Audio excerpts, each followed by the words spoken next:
Hey y'all, welcome to Sharpen, where no matter the candid conversation, we always end up whittling life down to what matters most. And we hope that as you hang out with us today, you will be inspired to do the same.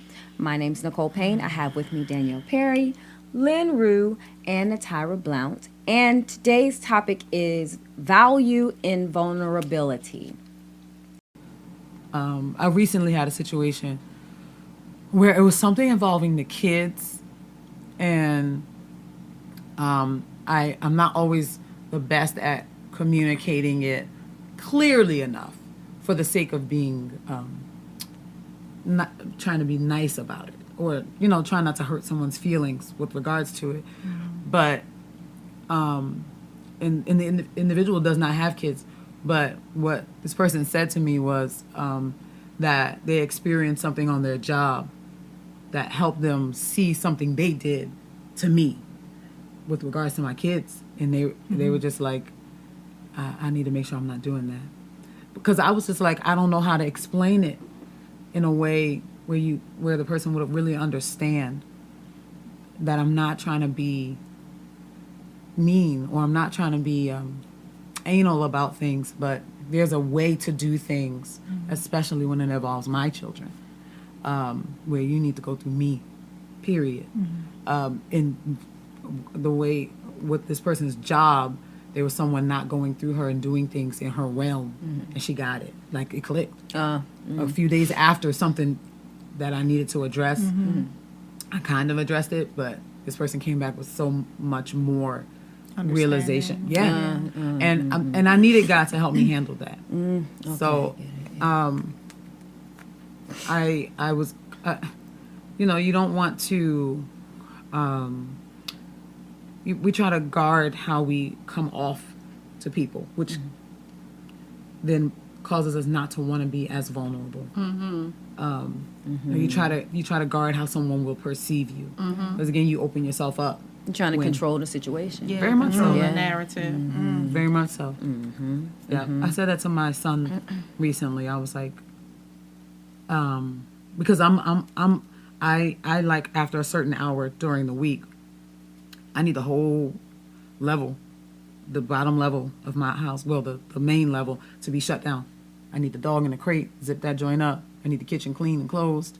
I need lights out. I need everybody upstairs settling in their rooms, at least settling by like 9. That's what makes me feel better. And one night, and my kids are like teenagers at this point, and I was going around and they were doing something. I was looking like, yo, why haven't you taken a shower? And then I said, you know what? That's me needing to feel I got this all under control. Because all I'm thinking about is that's gonna mess up my morning. Yeah. You gonna drag. You gonna have an attitude. You pulled out something tacky to wear tomorrow because you don't feel like it. And then in the morning you're gonna be trying to revamp your outfit and iron and ask your brother, can you borrow his shoes? And it's gonna be a whole thing. And I just need you not to do that. So if I can make sure that this is done and this is done and everybody's ready and settled, and I literally said, I just said, it makes me feel a little anxious when everything is still up in the air at this time on a Sunday night or on a Tuesday night, when we got to get up, and the flow of the morning is going to be determined by tonight, how we settle. But it really was about me feeling like I had control. And I realized, like, you coming up in here yelling or accusing and criticizing, when all you really need to say to them is, it bothers me when this isn't ready, and then I have trouble resting because of this. That's me being vulnerable instead of me being, I am your mama. I said get your clothes out, and you should be in bed by now. You should be showered, flossed, brushed. Like, they're not 5. Right. And this is not going to happen like that. And I had to just let them know, this is why I act like this. I'm working on it. Yeah, but can you please? That's good. Yeah, yeah. Get the grit off your body. Yeah, the grit. And I'm going to go in my room and close my door. I'm not going to come back out. But I need you to do, okay. All right. That's good. But this is why I'm like this.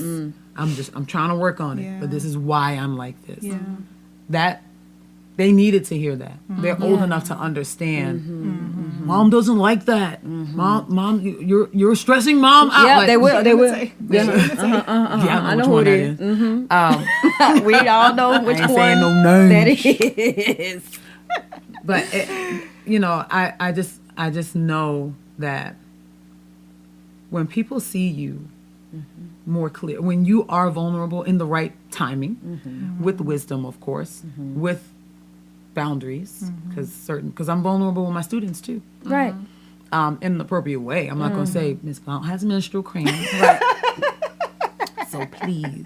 I'm pissed off. But I can say, boys and girls, I had a very rough night, Yes. and I have a little headache. Yes. So today, I can't keep asking you to do this and that. Let's try to follow the directions. Tell your neighbor, Miss Blount needs us to be quiet. Tell your neighbor, tell your neighbor. Tell your neighbor. And like they'll remember that and later. Right.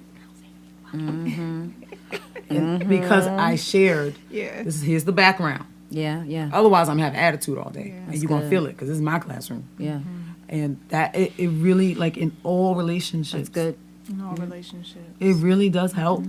And it's not the same vulnerability for every relationship, but it really does help. And it doesn't make me look weak. It doesn't make me look like, why are you telling us that? They get it. Right. They get that I had a rough night, or whatever, That's whatever. the age. Little urban nights. Yeah, Urban but they hear it. No. And they I mean, like, appreciate- I'm on the phone. You don't see that. They appreciate that vulnerability and that openness. I'll tell you something. All this movement during my spiel. I'm sorry. Please Sorry. forgive me. That's another thing with my students. I told them, I said, Miss Blount's very visual. So if I'm doing something and you're moving because you want to sharpen your pencil and you want to blow your nose and you want to do this with your jacket and I don't like that. So now all I need to say is, boys and girls, there's too much movement. Yeah. They all know why. They go sit down. Absolutely. That's good though, because you're not putting a clamp on your own self. You know what I mean? And all of those, and all of that wisdom, you are. I think you're giving yourself the space to breathe, to be, to.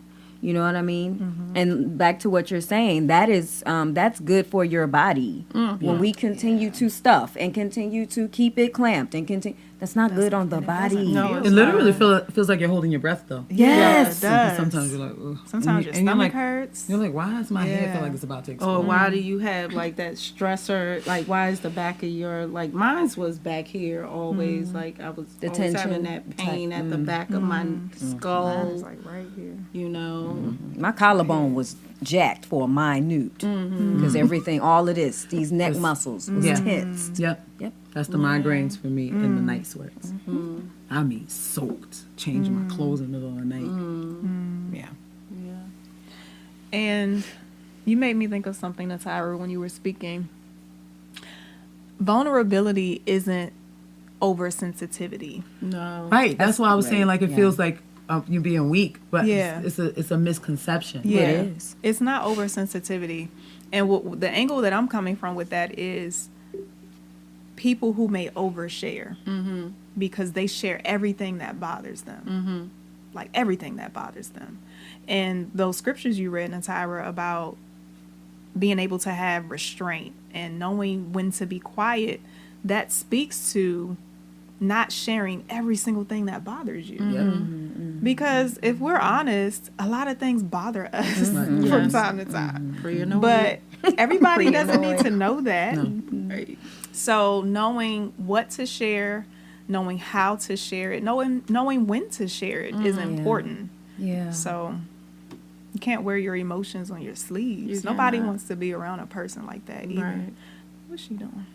Looking at Lynn's questions because my phone keeps going blank. I was looking at it. There's a scripture that says, "He who loves the Lord is not easily offended." I don't know where that is. Nikki's gonna put it over your head. At the bottom. Oh, At the bottom on the table. the name's on top of it. Yeah. Very good. Very good. I was looking at this question where it says, "Are there events or moments that have made being vulnerable hard Oh, that's good. for you?" I feel like I have, I like being able to unpack now why I react to things the way I do, or why I did. And Why do you like it? Why do you like unpacking? Because then it helps me to regulate when my behavior is just inappropriate, or when my responses to things aren't appropriate because of some trauma or some memory, or something. I'm not always able to catch it, but later I'll be like, oh yeah, wait, I got to make sure that I'm not projecting 8-year-old Natira on this situation. It's not fair. But there are things that will make me clam up. There are things from my past that'll make me just be like, nah, I got it. Nope, I don't need your help. I got it. Because folk be turning their back on you, or folk will leave you, or take advantage of you, or play you like you stupid, like you don't have a brain. Like, I know I can figure this out myself. I can navigate this. No, you did not hurt my feelings. And my feelings hurt enough already. Ain't nobody else, like I'm the one to say, you only got to do that to me one time. You got one good time to do that. I will never give you an opportunity to do that again. And it's not always real, but you just want to put, it's a front, really. You want to put that up so they know. The facade. Girl, I don't care. I look like I care. I don't care. And I'm learning now just why I react to things a certain way. For whether it's something that happened in my adulthood, whether it's something from when I was younger. When I'm able to say those things out loud, then I get, I was just talking to a friend. Somebody did something to hurt their feelings. And the friend said, should I send this person a message? I said, well, you know me. I ain't saying nothing else to you, bro. We straight. I'm good. You do that over there, I'll do this over here. And we ain't got cross paths no more.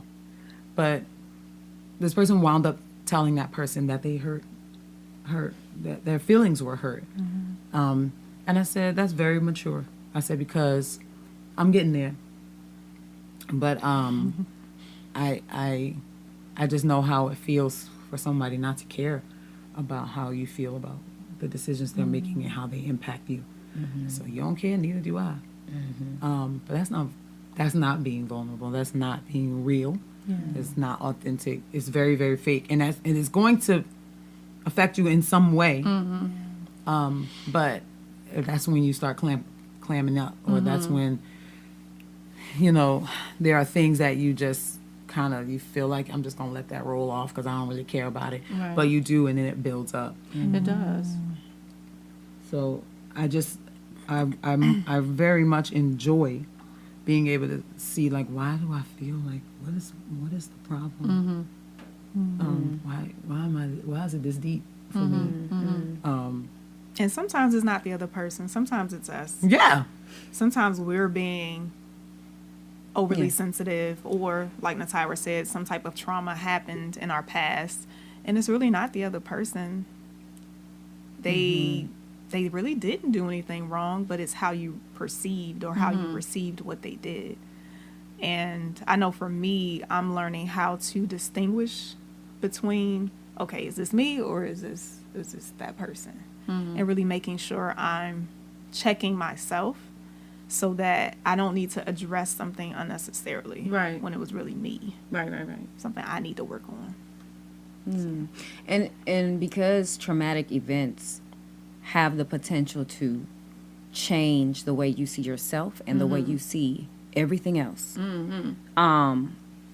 That's a great space to be in, excited or liking to unpack things, so that you can, handle situations appropriately. Right. And I remember a previous episode when we were talking about faith and mental health, and Natira was saying, oh, I see.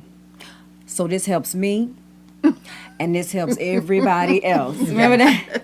Yeah, this is good. Because it's true. I mean, if you think, I have had those instances with the boys where I'm about to snap because of whatever it is that's going on with me or expectations that I have. But it's a space where you can slow down and say, no, actually, let me open up a little bit. This is why mommy would like this to be this way. Yeah. This is why mommy doesn't like it. Because then it helps them too. Like, it's healthful for the kids, for the people that you are around as well. When you're damaged and it's undealt with, you go around damaging other people. Exactly. It reminds me what you just said, or even like what I was describing with my boys, or with the kids. It's not like the boys, but what I was talking about with the boys.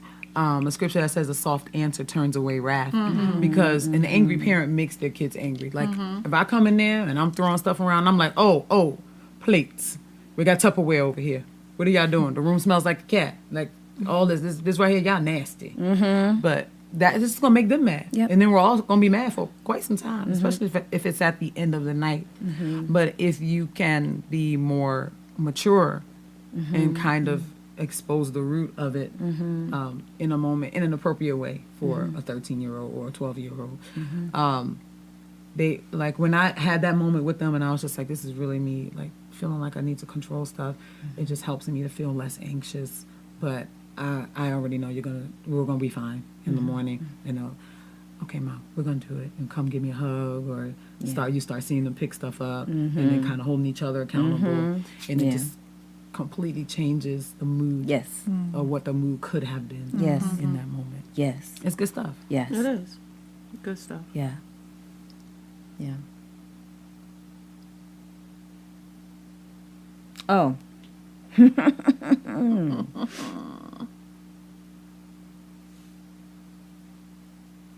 So I feel like we've kind of touched on this, but I do wonder this, the question that says, how do you treat those who come to you vulnerably?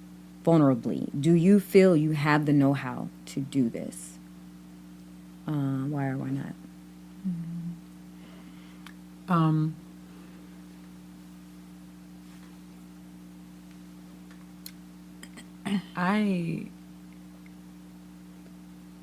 Having compassion has come more and more easy for me to do with my students. I had a student, she just cried like 75% of the day yesterday. And I was looking like, girl, let me tell you what I don't have time for. It's 33 y'all in here. Yeah. Ooh, 33 Nat? 30. Ooh, Lord. 33. And I was like, Natara, just give her a couple minutes. And when she finished talking to me, and it was really like stuff like, girl, you can't do nothing about any of that. But when I held her in my arms, I could feel her like breathing more easily. And it was like, this little baby is coming and talking to you about what's bothering her. It might seem like not much, but what would you want? And I try to, like, me in that same position will kind of be me coming to Montague about something that just makes me cry, where it doesn't necessarily have to make me cry. It probably wouldn't make anybody else cry, but this is what makes me cry, or what makes me feel sad, or what puts me in a certain type of, space that I don't want to be in. And how would I want him to react? What would I want him to be like, girl, you all right? And that's gonna make me mad. Right. And I got something for you. But she be sliding it in there. She be sliding it in there. But hazmat suit. She gonna catch all this fire. Right. I got something for you. But I think putting myself in the position, because you do reap what you sow. And you're going to have a time when you're going to need to be vulnerable to someone who has power over you, like how my husband, or someone who has authority over you, say it more like that way. And what would you want them to do? Right. What would you want them to do? I mean, I had to tell her, like, you got to wipe your face, boo, because we got school today, like, and it's the whole day, and I can't call home. We need to handle it. But I also gave her that minute, and I talked to her, like a mom would, and it helped. Now, did she cry again? Yeah. But but I just thought about, like, sometimes it's like that, and how do I want someone to deal with me, or how would I want someone to deal with my baby if she felt like that and I was not there. So I think, putting on somebody else's shoes kind of helps.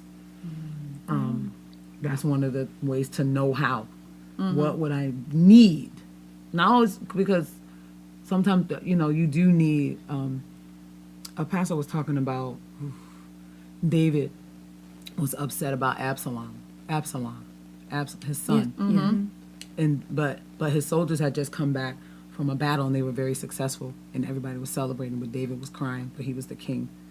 And then the prophet came to him like, why you Right, get yourself together. wipe your face? What are you doing? They just went out there and fought for you, and what you're showing them is that they don't mean anything because you ain't here crying over somebody who's gone. So sometimes you do need someone who's going to help you, like, all right, here go the tissue, because we got to go back to work, or we got to do this and that. And then other times you just need to give somebody a minute. And they're being, so just think about what would I need in this moment, Right. and being able to do, to try to do what I would want for me. Yeah. Something that you, what you just said, with, sometimes you got to give people a minute. And even when you were with the child and you gave her a minute, you let her know, you gave her that minute and then you let her know, okay, now we need to go on.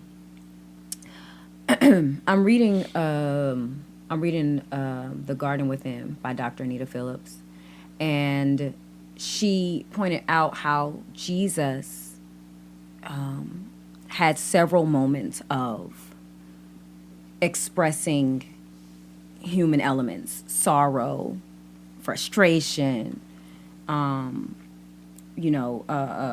wanting to bear the cross,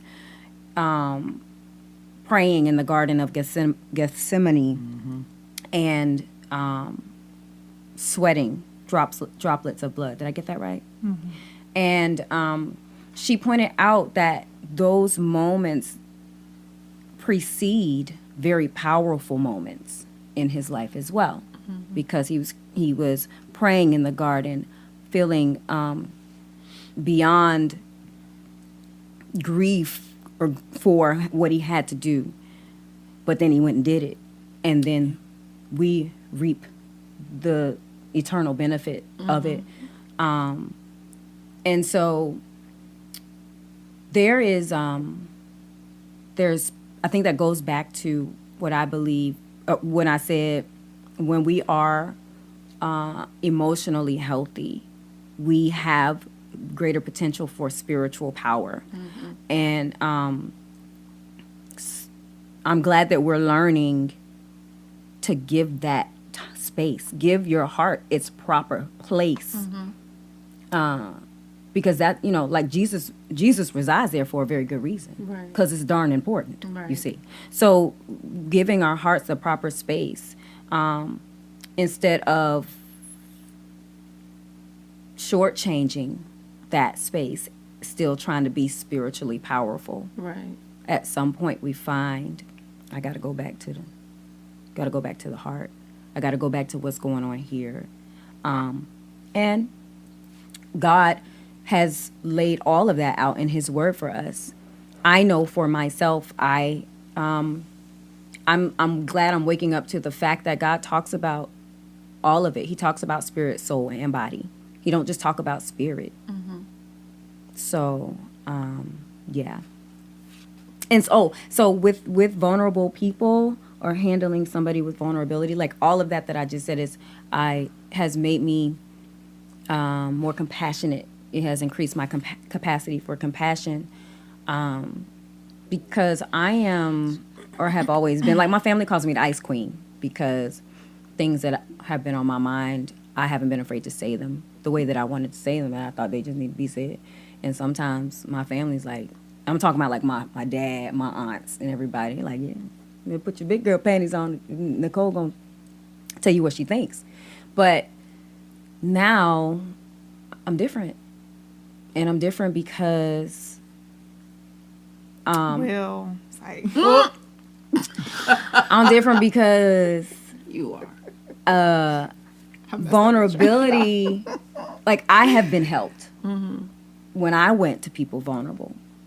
You know, community too. Exactly. Like God leads us to community as well. So the help that I've received from being vulnerable, I want to give that. Now I have the capacity to give that to other Yeah. people. Capacity. Yeah. Yep. That's the word. And it's just such a beautiful Yes. thing. It's really beautiful Yeah, you do. to have experience it, you know. I think it just comes with maturity too, though. You know, I know that with my students, with the young urbanites that I work with, You're really nice. Urbanites. definitely, I can definitely have the compassion. Like this morning, you know, there was a young lady that came to school, and another student said that she actually was looking for me, and I was like, okay, what's going on? And she was crying. I was like, all right. And I had to give her a minute, and you know, we went to the office, and we talked, and she shared, and because I've had those similar experiences, it was, you know, I know I could relate to where she was at this particular time, and most of the time I can relate to where they are and why they're responding the way that they are, and you know, I'm not as always as rah with them, you know. I'm digging, you know, okay, let's unpack, let's figure out why we are the way that they are, why we're moving and operating the way that we do. So I'll ask some pointed questions, but I definitely feel like maturity, because I'm older, you know. I've also raised not only have I, you know, had these experiences as a teenager myself, I've also raised teenagers. You know, I have young adults now. Kidults. Yeah. I be they are. telling people that's your turn. You know, my younger sister, who's 15 years younger than me, you know, kind of raised her, and you know, I've been, you know, I'm older, so you know, I can relate to that 20 age or that 30 age, that person that's, you know, a single mom, because I was a single mom at that time, you know. So I think maturity definitely helps, at least for me, helps me in various facets of life, where I've been there, done that, to be able to, okay, in this moment, here's what I can offer. And sometimes people don't want your opinion. They just want to listen. They just want to, okay, I need to get this off of my chest. We need to talk about it. Okay. You know, so that, you know, if somebody's coming to you with a vulnerability, sometimes you have to, I've learned this from PK. Do you want my opinion? Yep. Or Yes. did you just want me? I think we've all heard her ask that question. Did you just want to? Or should be like, are you talking to the social worker? Or are you talking to the pastor? Right. She's asked me that before. Yeah, 'cause I've needed her in both right. moments. Because Yes. there are moments where I'm like, I'm talking to my girlfriend. Yeah. I'm not talking to my pastor. I'm talking to my girl. This is a girlfriend moment. Let me tell you about your godchildren, and you might want to come get them, because you're not gonna have at least one of them.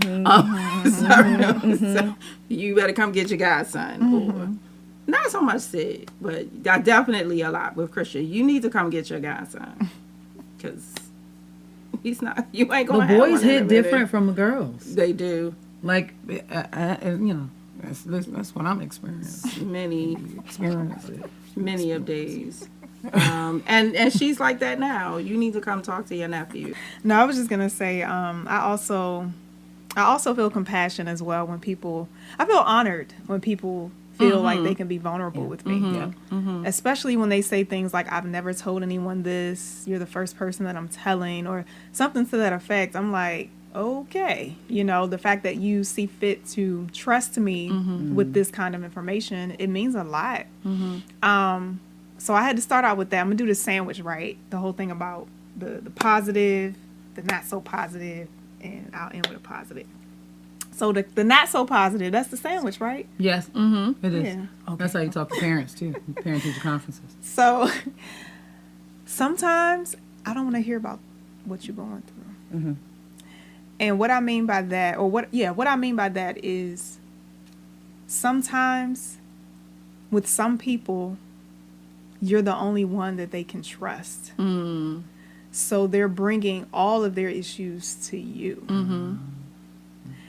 And, you know, in situations like that, I try my best to still have compassion, to have grace, and to realize, well, yeah, I'm the first. They did say they've never told anybody, you know, whatever. But this is a lot right now for me because you don't know who else you can trust. So, what's Tara looking at? Nicole's hair. Okay. I just saw her eyes like we're locked in. We're so locked in. Questions. Sorry. And then she had like a little smirk because maybe she thought it looked cute, so she had like a. Should I say thank you? It's nice. Yeah. I was thinking about two things though. Thanks. She was focused. Okay. So yeah, when it's situations like that, it can be tough because you feel like now you're beginning to truly carry some of what they're dealing with. And the Bible does say that we are to share burdens, but like PK says, don't carry the load. Right, right. So that's when for me it gets a little just tricky because I'm like, ooh, what they about to say today? Is it some more information that I'm not necessarily going to know how to handle? I think that was one of the questions. Oh yeah. Do you feel you have the know-how? The know-how. Sometimes I don't. Sometimes I don't. Like I can listen to you, but I don't know how to help you with that. Yeah. But hopefully me listening was enough, at least for the moment. And then at that point, hey, maybe you should reach out to this person. If they have a relationship with that person, you know, then I can say maybe you should reach out to that person. Maybe they can help you in a particular area, the area that I can't help you in. So that's when, for me, it can become a bit much. But ending it on a positive note. The bread. Yep. It's the bottom. I think that to know we can have people that we can go to and trust and be vulnerable with is truly a blessing. Absolutely. And again, when people feel like they can really share something with me that is so near and dear to their heart, something that maybe they haven't shared with someone else, I don't take that lightly. Yeah. And I truly am honored by that. So yeah, that's what I wanted to say. Okay. Thanks, ladies. You're welcome. Thank y'all for hanging with us here today, where no matter the candid conversation, we always end up whittling life down to what matters most. And we hope that as you hung with us today, you were inspired to do the same. We'll see y'all next time. Bye. Bye. To stay connected with us, you can follow the Sharpen Podcast on YouTube, Spotify, Apple Podcasts, and Google Podcasts. And if this content helps to build you up in any way, and you want others to benefit too, please like, subscribe, comment, and share, as this helps to get the word out. This podcast is also a part of the Just Be brand, which you can follow via the links in the show notes. There's merch and all there, y'all, including my book, Just Be Child, which can be purchased on Amazon.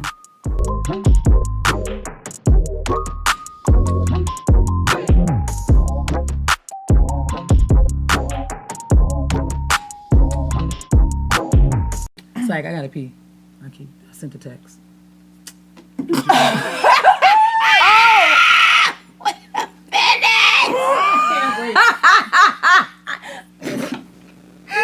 Yo. Sorry. I was trying to be attentive. I sent the text and I was like, Well, I thought she was saying something smart. Hilarious. and she put a toilet too.